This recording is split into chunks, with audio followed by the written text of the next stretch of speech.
apabila ada seorang laki-laki dan perempuan sebelum menikah ya, sudah melakukan hubungan suami istri, terus hamil, keluarlah anaknya itu, anaknya haram nggak? Kalau banyak para orang itu mengatakan itu anaknya anak haram, anak zina, anak haram. Nah itu ungkapan yang sebenarnya tidak pas. Kenapa tidak pas? Karena sebenarnya yang haram itu apanya? Hasil ini. Yang haram itu anaknya, apa perbuatan bapak dan ibu biologisnya? Perbuatan bapak dan ibunya. Jadi seharusnya yang disebut haram itu yang pantas anaknya, apa bapak ibunya yang berzina? Berarti anak haram, apa ibu haram? Ibu haram apa anak haram? Ibu haram, bapak haram. Kenapa? Karena yang berdosa, yang berzina bapak dan ibu biologisnya. Loh, anaknya tidak tahu apa-apa. Karena hadisnya Rasulullah, kullu mauludin yuladu ala fitratil Islam, atau kama qala Rasulullah. Semua anak yang lahir, baik itu dari anaknya wong kafir, anaknya wong Yahudi, anaknya wong Nasrani, anak zina sekalipun itu yuladu ala fitratil Islam. Dia dilahirkan dalam keadaan fitrah suci bersih, fitratil Islam. Fa abawahu yuhawidanihi. Maka tergantung bapaknya dan ibunya, apakah anak ini mau dijadikan Yahudi, apa mau dijadikan Nasrani, au yunasironihi, au yunajisanihi, atau mau dijadikan Majusi. Jadi anak lahir itu dalam keadaan fitrah bersih Muslim. Cuman ada ungkapan dalam salah satu makalah ulama ini, kalau tidak salah, la yadkhulul jannata wala zina. Tidak akan masuk surga anak zina. Nanti sampai kalau ngaji di pesantren mungkin akan ketemu dengan makalah, atau mungkin ada yang mengatakan itu asal suatu hadis, tapi kita sebut saja itu makalahnya para ulama. Dalam satu kitab disebutkan la yadkhulul jannata wala zina. Tidak akan masuk surga seorang anak zina. Kemudian ini menjadi perdebatan di antara para ulama. Kenapa anak zina ini tidak mungkin masuk surga? Bukankah yang berdosa ini bapaknya? Bukankah yang berdosa ini ibunya? Gitu dong. Kenapa yang tidak masuk surga ini anaknya? Kan kasihan. Lah kalau anaknya ini rupanya anaknya ini diambil anak oleh seorang yang soleh. Ada kan kadang anak zina dibuang di tempat sampah, ditemu sama wong yang soleh, dirawat, dipelajari Al-Quran, dipelajari tauhid, ngaji, jadi wong pintar, jadi wong soleh. Terus dia tidak boleh masuk surga, kan kasihan. Maka sebagian ulama mengatakan la yadkhulul jannata wala zina. Di situ ada satu takwil bahwa yang dimaksud la yadkhulul jannata wala zina, anak zina tidak akan masuk surga, itu umumnya. Karena apa? Kebanyakannya anak zina itu tidak akan dia tumbuh dewasa kecuali sama-sama jadi anak yang nanti berbuat zina. Na'udzubillah min dzalik. Wong anaknya wong saleh wae bisa berbuat zina kok, gitu. Na'udzubillah min dzalik, apalagi anak dari hasil zina. Cuman tidak semuanya, kadang ada anak hasil dari zina malah jadi wong saleh juga banyak, gitu. Terus bagaimana itu? Tidak masuk dalam la yadkhulul jannata wala zina. Tidak semua anak hasil dari zina itu jelek, kadang ada yang jadi baik. Tapi yang sudah pasti jelek itu adalah kedua orang tuanya yang tidak bertanggung jawab dan tidak tobat. Seandainya dua orang tuanya ini tobat, jelek apa jadi bagus? Bagus. Kenapa? Karena kita diajarkan syariatnya Rasulullah, man taba wa aslaha. Barang siapa yang tobat dan dia memperbaiki kesalahannya, kaman la dzambalahu, dia seperti orang yang suci lagi, bersih lagi, seperti tidak punya dosa. Agama Islam itu murah. Wong yang dulu wong kafir, dalam riwayat-riwayat kuno kan kafir, zina mungkin ribuan kali, bunuh orang mungkin ratusan atau ribuan, dia bertobat kepada Allah. Ada seorang datang kepada Rasulullah.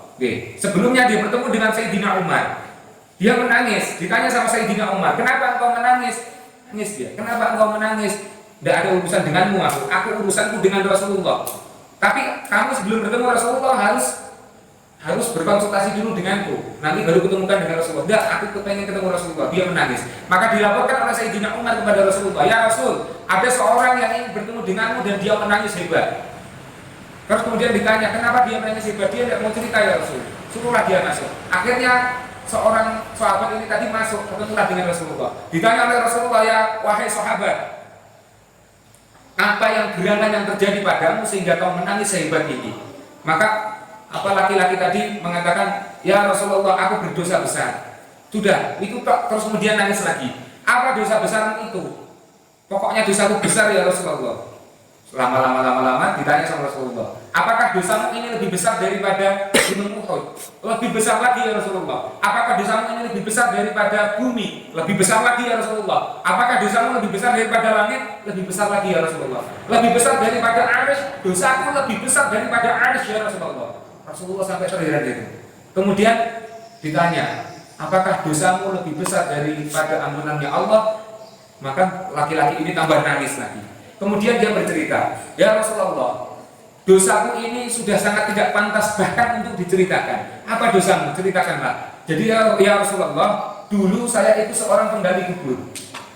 Dan setiap ada perempuan yang mati dan dia masih perawan, itu kubur saya gali. Kemudian perempuan itu, perawan yang sudah mati itu saya zinai. Alhamdulillah, kemudian malamnya saya bermimpi ditemui oleh perempuan itu dan dia melaknatku. Laknat untukmu wahai fulan, karena aku sudah dikuburkan dalam keadaan suci dan gara-gara engkau aku menghadap kepada Allah dalam keadaan junub. Aku akan menuntutmu di hadapan Allah Subhanahu wa ta'ala. Maka bangun dari tidur mau ini menangis, Pak. Akhirnya ketemu dengan Rasulullah. Apa jawabnya Rasulullah? Rasulullah menjawab, pergilah engkau. Diusir orang ini. Karena Rasulullah apa namanya? Yaitu manusiawi. Diusir oleh Rasulullah. Setelah itu orang ini putus asa, Pak. Pergi tambah nangis menjadi-jadi. Karena apa? Pintu terakhirnya yang diharapkan adalah mendapatkan setetes kebahagiaan daripada Rasulullah, bahwa Rasulullah telah memaafkanmu, Rasulullah telah memintakan engkau ampun kepada Allah. Pengennya kan itu, malah diusir oleh Rasulullah. Kira-kira bagaimana, Pak? Nangis orang ini, balik pergi. Setelah itu turunlah malaikat Jibril, diutus oleh Allah. Malaikat Jibril bertanya kepada Nabi Muhammad, ya Rasulullah, apakah engkau yang memberikan makhluk ini rezeki? Tidak wahai Jibril, tapi yang memberikan rezeki seluruh makhluk ini adalah Allah Subhanahu wa ta'ala. Apakah engkau yang memberikan pahala untuk seluruh makhluk ini? Tidak wahai Jibril, tapi yang memberikan pahala untuk seluruh makhluk ini adalah Allah Subhanahu wa ta'ala. Apakah engkau yang akan menyiksa seluruh makhluk ini? Tidak wahai Jibril, yang besok akan menyiksa makhluk ini yang berdosa adalah Allah Subhanahu wa ta'ala. Pertanyaan terakhir, Pak, apakah engkau wahai Rasulullah yang memberikan ampun kepada makhluk yang berdosa ini? Rasulullah baru tertegun merenung. Ya Allah, barusan ada orang datang pengen bertobat. Pengen bertobat di hadapan Rasulullah Shallallahu Alaihi Wasallam, sang utusan Nabi terbaik. Tapi diusirnya oleh Rasulullah. Kemudian malaikat Jibril bertanya, ya Rasulullah, apakah engkau yang mengampuni dosanya orang-orang yang berbuat dosa? Tidak, tapi yang mengampuni adalah Allah Subhanahu wa ta'ala. Baru saat itulah Rasulullah sadar bahwa tadi orang yang datang tadi itu tidak seharusnya diusir oleh Rasulullah. Ini bukan berarti Rasulullah salah nih. Itu memang sudah skenario-nya dari Allah seperti itu. Supaya apa? Supaya ada penjelasan itu.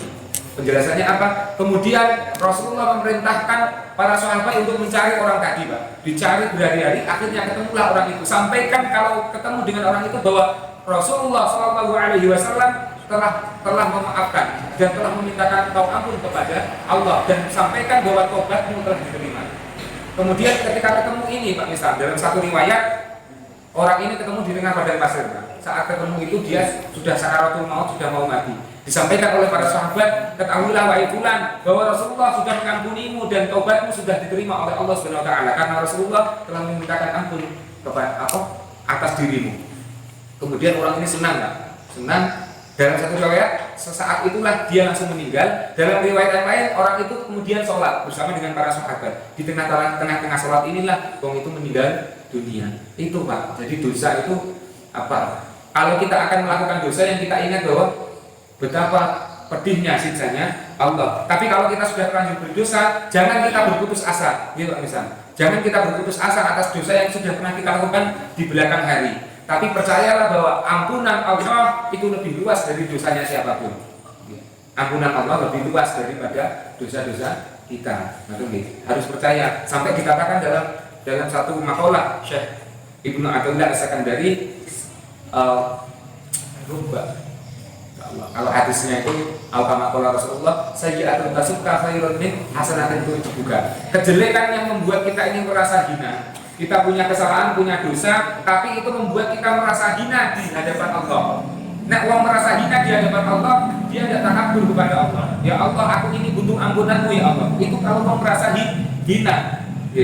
Kalau orang merasa hina, ya Allah, aku sholat ini terimalah ya Allah, karena tidak ada lagi yang bisa aku andalkan selain rahmatmu. Itu kalau orang merasa hina.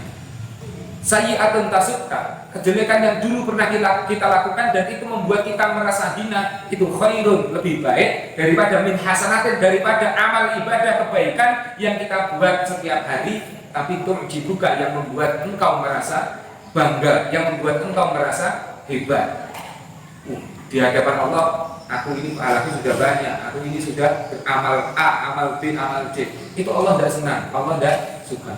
Au hasanatun turjibuka, kebaikan yang membuat engkau ini merasa bangga sehingga engkau pamer kepada manusia, riya. Itu Allah paling tidak senang.